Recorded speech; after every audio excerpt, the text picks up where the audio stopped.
two, three.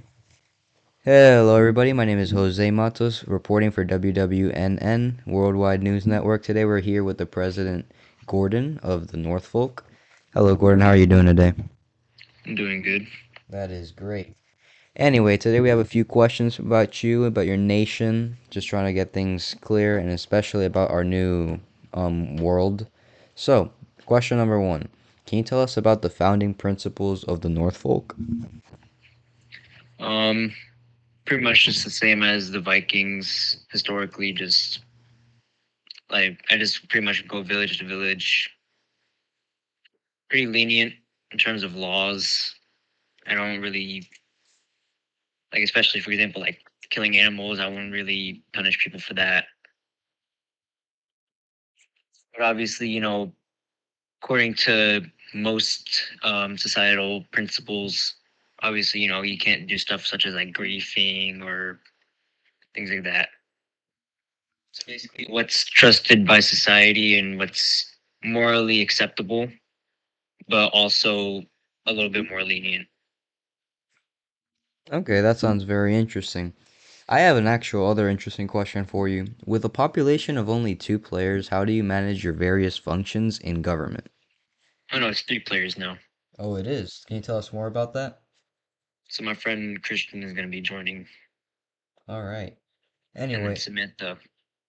okay, how do you function? How does your government function with that? Government. It's an absolute monarchy. Oh, okay. What It's like unique I came up with the idea, so like I'm the king. Oh, that enough said. What unique challenges does your nation face due to its small size? Mostly just like building because it would take longer. We don't have issues collecting resources. Okay, and how does the North interact with other nations in Globe SMP? Um, I mean, depending on how we are viewed or how we're regarded or treated by other nations is what determines how we'll treat them. Okay. A little shift of focus. What economic model does your nation follow? Do you guys have trade or money? Um, we're working on that right now. More specifically, me. Okay, okay. I'm gonna talk a little bit more about your government structure right now. Could you outline the basic structure of your government? Not at the moment. No. Alrighty, guys. How are decisions made in the Norfolk? Is there any formal voting process? Um, Not really. It's pretty lenient. All I have to do really is just say something and then it'll get it done. All right. What role does the second citizen play in governing the nation? Or now three that you've mentioned it. Well, what they can do is there's certain parts of the nation that they can control. Actually, so it could be seen more as like kind of like an empire then, Okay. where they're like the kings of their own. They're their own ruling body of their separate parts of the overall empire, and then I'm like that emperor. Sounds like they're nobles. They could potentially, I think like there should be a way to, I guess, limit my power. So I guess they could possibly veto some of my decisions if it's like a little bit bad or if like they have a different suggestion.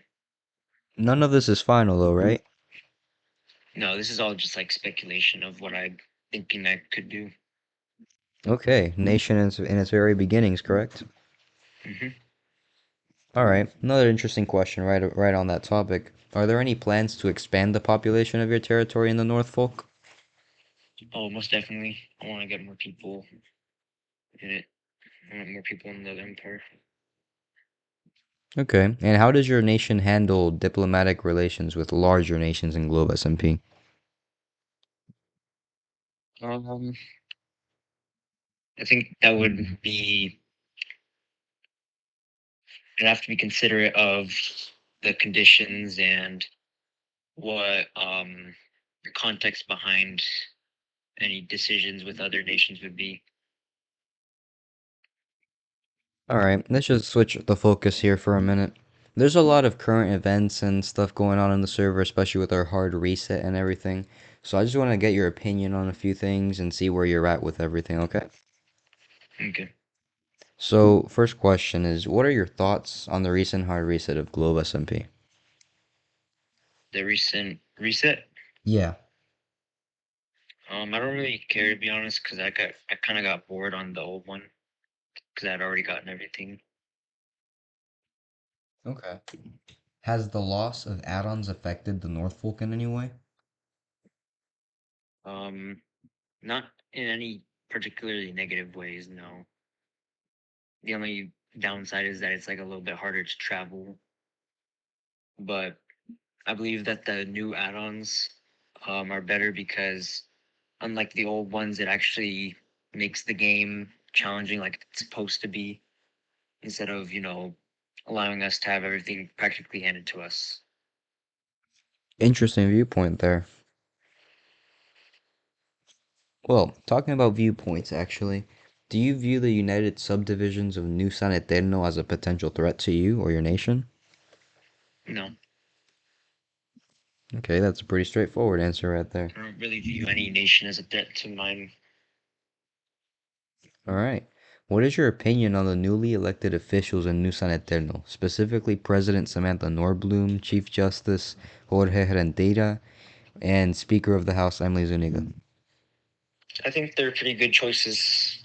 All three, all three seem very capable with the positions that they've been granted. All right. And given the current state of flux in Globe S&P, how do you see as what do you see as the biggest challenges and opportunities for the North Folk in the near future? I think that the biggest challenges would probably be expanding the empire because if we don't have as many citizens as other countries, we it would be a lot more difficult to expand our land area, especially because there wouldn't be as many people to um, regulate those areas. Okay. We have just one last question for you. What, if any, is a message that you would like to give out to the world, to the whole entire server? Is there anything you'd like to say? Um, I mean, we're open to possible alliances or possible trade, and that's pretty much it. All right. Thank you, President Gordon, for providing of the North Folk and sharing your perspectives on the current state of Globe SMP. We really appreciate your time. Mhm.